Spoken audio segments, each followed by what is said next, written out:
Atta Halilintar akan memaafkan pembuat konten video TikTok jika ibunya memaafkan orang tersebut.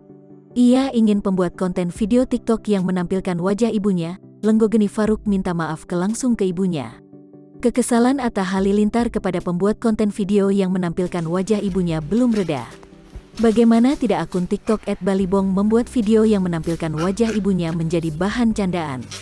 Tidak terima dengan hal itu, Atta Halilintar mengunggah kembali video tersebut ke Instagramnya lalu mempertanyakan maksud dan tujuan si pembuat konten. Senin, tanggal 7 Juni tahun 2021. Atta Halilintar menilai video yang dibuat oleh akun tersebut sudah sangat kelewatan dan menghina ibunya. Setelah video itu viral, pembuat konten tersebut rupanya mengirimkan pesan permintaan maaf kepada Atta Halilintar melalui teman Atta.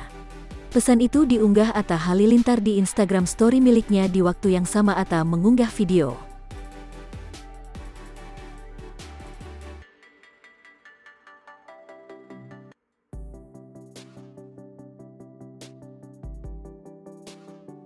Pembuat konten tersebut bernama Musab Al-Katiri. Ia menyampaikan permintaan maaf lantaran telah membuat video yang menampilkan wajah ibu Atta Halilintar. Video tersebut, kata Musab Al-Katiri, tidak memiliki maksud untuk menghina ibu Atta Halilintar. Kepada Atta Halilintar, pembuat konten tersebut juga menjelaskan maksud dari video yang ia buat. Penjelasan mengenai video tersebut adalah trending di Twitter yang kaitannya dengan sinetron. Yang dalam sinetron tersebut pemerannya diganti ketika terjadi kecelakaan.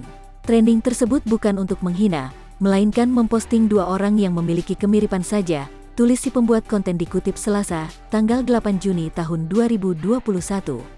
Dalam unggahan pesan permintaan maaf dari si pembuat konten, Atta Halilintar ingin orang tersebut meminta maaf kepada ibunya.